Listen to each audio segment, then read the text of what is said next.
Hi ആരോ ക്രിയേഷനിലേക്ക് എല്ലാവർക്കും സ്വാഗതം. എൻ്റെ ചാനൽ ആരെങ്കിലും പുതുതായിട്ട് കാണുന്നുണ്ടെങ്കിൽ ഒന്ന് സബ്സ്ക്രൈബ് ചെയ്തിട്ട് കാണാം കേട്ടോ. അതുപോലെ തന്നെ വീഡിയോ ലൈക്ക് ചെയ്തിട്ട് കണ്ടു തുടങ്ങാം. ഇഷ്ടപ്പെട്ടാൽ കമൻറ്റ് ചെയ്യാൻ മറക്കരുത്. ഇന്നത്തെ സ്റ്റിച്ച് സ്പ്ലിറ്റ് ബാക്ക് സ്റ്റിച്ചാണ്. അതിന് വേണ്ടിയിട്ട് ഞാൻ സ്റ്റിച്ച് ബോർഡിനകത്ത് ലൈനൊക്കെ വരച്ച് സെറ്റ് ചെയ്ത് വെച്ചിട്ടുണ്ട്. ഇതുവരെ നമ്മൾ 3 ഇഴ നൂലിനകത്തല്ല ചെയ്തത്, ഇത് നമ്മൾ 6 ഇഴ നൂലിനകത്താണ് ചെയ്യുന്നത്. അപ്പോൾ ദേ ഞാൻ സ്റ്റിച്ചിങ് സ്റ്റാർട്ട് ചെയ്തു. ബാക്ക് സ്റ്റിച്ച് ചെയ്യണം കേട്ടോ. ആദ്യം ബാക്ക് സ്റ്റിച്ച് ആരെങ്കിലും കാണാത്തവരുണ്ടെങ്കിൽ ഞാൻ വീഡിയോ വിശദമായിട്ട് ഇട്ടിട്ടുണ്ട്, കഴിഞ്ഞ വീഡിയോ വരുന്നത്. അപ്പോൾ അത് കണ്ടിട്ട് ഇത് ചെയ്യാം കേട്ടോ. അപ്പോൾ ബാക്ക് സ്റ്റിച്ച് ചെയ്തതിന് ശേഷമാണ് നമ്മൾ സ്പ്ലിറ്റ് ബാക്ക് ചെയ്യണത്. അപ്പോൾ ബാക്ക് സ്റ്റിച്ച് ചെയ്തപ്പോൾ നമ്മൾ ആദ്യം കുത്തിയ പോയിന്റിലേക്കല്ലേ നമ്മൾ സൂചി ഇറക്കിയിരുന്നത്. ഇത് നമ്മൾ അതിന് പകരം അവിടെ കുത്താണ്ട് സെൻറ്ററിലാണ് കുത്തി ഇറക്കണേ കേട്ടോ. സ്റ്റിച്ചിൻ്റെ സെൻറ്ററിലേക്ക് സൂചി കുത്തി താഴേക്ക് ഇറക്കിയിട്ടാണ് അടുത്തത് ചെയ്യണേ കേട്ടോ. അപ്പോൾ വിശദമായിട്ട് ഞാനൊരു വീഡിയോ ഇട്ടിട്ടുണ്ട്, കാണാത്തവരത് ശരിക്കും കാണാം കേട്ടോ. ഇതിൽ ഞാൻ പറയണത് മനസ്സിലാവുമെന്ന് അറിയില്ല, എന്നാലും ഞാൻ പറയുന്നുണ്ട് കേട്ടോ. നമ്മൾ സാധാരണ റണ്ണിങ് ഒക്കെ ചെയ്യുമ്പോൾ ഫ്രണ്ടിലോട്ടാണ് ചെയ്യുന്നത്, ബാക്ക് സ്റ്റിച്ച് ചെയ്യുന്നത് ബാക്കിലോട്ടാണ്. അപ്പോൾ എവിടെയാണോ നമുക്ക് സ്റ്റിച്ചിങ് വേണ്ടത് അതിന് വേണ്ടിയിട്ട് കോർണറിൽ നിന്ന് കുറച്ച് നീക്കിയിട്ടാണ് സൂചി മുകളിലേക്ക് കുത്തിയെടുക്കുന്നത്. എന്നിട്ട് നമ്മൾ റണ്ണിങ് ചെയ്യുന്നത് ഫ്രണ്ടിലേക്കാണെങ്കിൽ ഇത് ബാക്കിലേക്ക് റണ്ണിങ് ചെയ്തെടുക്കാം. മനസ്സിലായെന്ന് കരുതുന്നു, ശരിക്കും വീഡിയോ കണ്ടാൽ മനസ്സിലാവും കേട്ടോ.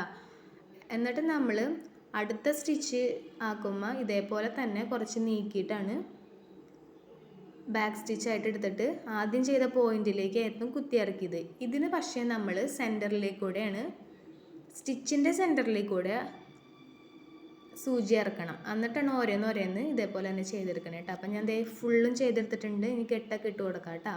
അപ്പോൾ എങ്ങനെയാണ് ഇത്, സാധാരണ 3 ഇഴ നൂലിൽ ചെയ്തിരുന്നെങ്കിൽ ഇത്രയും കട്ടി ഉണ്ടാവില്ല. 6 ഇഴ നൂലിനകത്ത് ചെയ്തതിൻ്റെ വ്യത്യാസം ഇതിൽ കാണുന്നുണ്ട്. അതേപോലെ തന്നെ ബാക്ക് സൈഡിൽ നല്ല കട്ടിയിലാണ് വന്നിരിക്കുന്നത് കേട്ടോ.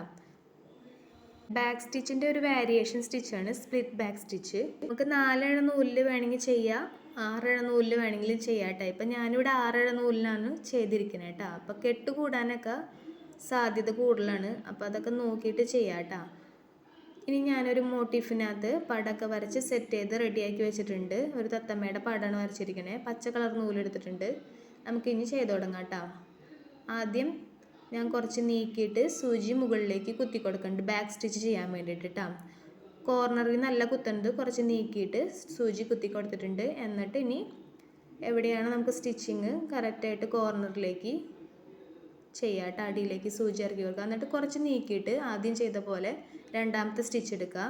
ഇനി നമ്മൾ ബാക്ക് സ്റ്റിച്ച് ചെയ്യണ പോലെ ആദ്യം കുത്തിയെടുത്ത പോയിന്റിലേക്കല്ല കുത്തിയെടുക്കുന്നത്, കണ്ടില്ലേ? ഇപ്പം ശരിക്കും സെൻറ്ററിലേക്ക് ആദ്യം ചെയ്ത സ്റ്റിച്ചിൻ്റെ സെൻറ്ററിലേക്കാണ് സൂചി കുത്തിയെടുത്താണ് കേട്ടോ. ഇപ്പോൾ കുറച്ച് വീഡിയോ ഇതിന്ന് മിസ്സായിട്ടുണ്ട്, മനസ്സിലായെന്ന് കരുതുന്നു. ആദ്യം കണ്ടപ്പോൾ മനസ്സിലായിട്ടുണ്ടെന്ന് വിചാരിക്കുന്നു കേട്ടോ. അതേ ഞാൻ കുറച്ച് ചെയ്തെടുത്തിട്ടുണ്ട്. ഇപ്പോൾ കാണാത്തവർക്ക് ശരിക്കും കാണാൻ വേണ്ടിയിട്ട് ഞാൻ റെഡിയാക്കിയിട്ടുണ്ട് കേട്ടോ. സൂചി അടിയിൽ നിന്ന് വലിച്ചെടുത്തിട്ട് ആദ്യം ചെയ്ത സ്റ്റിച്ചിൻ്റെ സെൻറ്ററിലേക്ക് നമ്മൾ ഇറക്കി കൊടുത്തു. വീണ്ടും കുറച്ച് നീക്കിയിട്ട് അടിയിൽ നിന്ന് മുകളിലേക്ക് കുത്തി കൊടുത്തിട്ട് ആദ്യം ചെയ്ത സ്റ്റിച്ചിൻ്റെ സെൻറ്ററിലേക്ക് കുത്തി കൊടുക്കണം കേട്ടോ. അപ്പോൾ ആദ്യം ചെയ്തതെന്ന് പറയുന്നത് വെച്ചിട്ടുണ്ടെങ്കിൽ നമ്മൾ കഴിഞ്ഞു പോയ സ്റ്റിച്ചിൻ്റെ കാര്യം കേട്ടോ പറയണത്. ഇപ്പോൾ വീഡിയോയിൽ കറക്റ്റ് കാണിക്കുന്നുണ്ട്. അപ്പോൾ നേരത്തെ കാണാത്തവർക്ക് ഇപ്പോൾ കാണണ്ടല്ല ശരിക്കും. അപ്പോൾ അതേപോലെ നമുക്ക് എല്ലാവരും ഫുള്ളായിട്ട് ചെയ്തെടുക്കാം. ഇനി മരത്തിൻ്റെ കളറ്, തത്തയുടെ ചുണ്ടിൻ്റെ കളറ്, കാലിൻ്റെ കളറൊക്കെ വേറെ കളർ കൊണ്ട് ചെയ്യാം കേട്ടോ. പച്ച കളർ കൊണ്ടല്ല ചെയ്യണത്. അത് ചുണ്ടിന് റെഡ് കളർ കൊടുത്തിട്ടുണ്ട്, കണ്ണിന് ബ്ലാക്ക് കളർ കൊടുത്തിട്ടുണ്ട്, മരത്തിന് കാപ്പി പോലത്തെ കളർ കൊടുത്തിട്ടുണ്ട്, കാലിനും കുറച്ച് കാപ്പി പോലത്തെ കളർ കൊടുത്തിട്ടുണ്ട്. ബാക്കി മാത്രമാണ് ഗ്രീൻ കളർ കൊണ്ട് ചെയ്താണ് കേട്ടോ. അപ്പം നമുക്ക് ഫുള്ളായിട്ട് ചെയ്തിട്ട് ഇനി കാണാം കേട്ടോ. പച്ച കളർ ഫുള്ളായിട്ട് ഇപ്പോൾ ചെയ്ത് കഴിയും. കണ്ടോ, ഇപ്പോൾ പുതിയത് ആയിട്ട് സ്റ്റിച്ച് ചെയ്തതിൻ്റെ വ്യത്യാസമുണ്ട്. നല്ല കട്ടി, പുതിയതായിട്ട് ഉദ്ദേശിച്ചത് നമ്മൾ 3 ഇഴ നൂലിനകത്തല്ല ചെയ്തത്, 6 ഇഴ നൂലിൽ ചെയ്തതിൻ്റെ വ്യത്യാസം ഇപ്പം നല്ലതായിട്ട് കാണുന്നില്ലേ? ഇപ്പം നല്ല കട്ടിയിലാണ് സ്റ്റിച്ച് ഇരിക്കുന്നത് കേട്ടോ. അതായത് ഇപ്പം എൻ്റെ കയ്യിൽ കെട്ടായിട്ടുണ്ട് കേട്ടോ. അപ്പോൾ കെട്ട് എങ്ങനെ മാറ്റണേന്നുള്ളതൊക്കെ മുമ്പത്തെ വീഡിയോസിലൊക്കെ കറക്റ്റ് വിശദമായിട്ട് കാണിച്ചിട്ടുണ്ട്. കാണാത്തവരൊക്കെ ഒന്ന് കണ്ടു നോക്കാം കേട്ടോ. കെട്ട് വന്നിട്ടുണ്ടെങ്കിൽ അത് അഴിച്ചിട്ട് കറക്റ്റായിട്ട് അഴിച്ചിട്ട് തന്നെ ചെയ്യാം കേട്ടോ. അല്ലെങ്കിൽ നമ്മുടെ ഇതുവരെ ചെയ്ത സ്റ്റിച്ചൊക്കെ കൊളായി പോവും. അപ്പോൾ കറക്റ്റ് അഴിച്ചിട്ട് ചെയ്യാം കേട്ടോ. അത്യാവശ്യത്തിന് വിശദമായിട്ട് പറഞ്ഞിട്ടുണ്ട്, മനസ്സിലായെന്ന് കരുതുന്നു. ഇനി നമുക്ക് ഫുള്ളായിട്ട് ചെയ്യാം കേട്ടോ. കണ്ണിന് ഞാൻ കറുപ്പ് കളറാണ് കേട്ടോ കൊടുക്കുന്നത്. മൊത്തം മൊത്തം ഞാൻ ഇതേ സ്റ്റിച്ച് തന്നെ യൂസ് ചെയ്തിട്ടാണ് എല്ലാം ചെയ്തിരിക്കുന്നത് കേട്ടോ. ഫുള്ളും ചെയ്ത് കഴിഞ്ഞിട്ടുണ്ട്.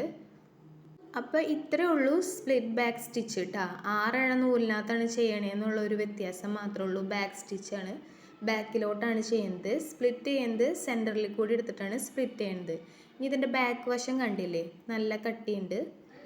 അതേപോലെ തന്നെ കെട്ടിട്ട ഭാഗങ്ങൾ മാത്രമാണ് സെപ്പറേറ്റ് ആയിട്ട് കാണുന്നത് കേട്ടോ. അപ്പോൾ വീഡിയോ എല്ലാവർക്കും ഇഷ്ടപ്പെട്ടു എന്ന് കരുതുന്നു. വെറുതെ ഇരിക്കുമ്പോഴൊക്കെ വീട്ടിൽ ചെയ്ത് നോക്കാൻ പറ്റുന്ന സ്റ്റിച്ചാണ് കേട്ടോ. നമുക്ക് പഠിച്ചു കഴിഞ്ഞാൽ നല്ല നീറ്റായിട്ട് ചെയ്യാൻ പറ്റും. Thank you.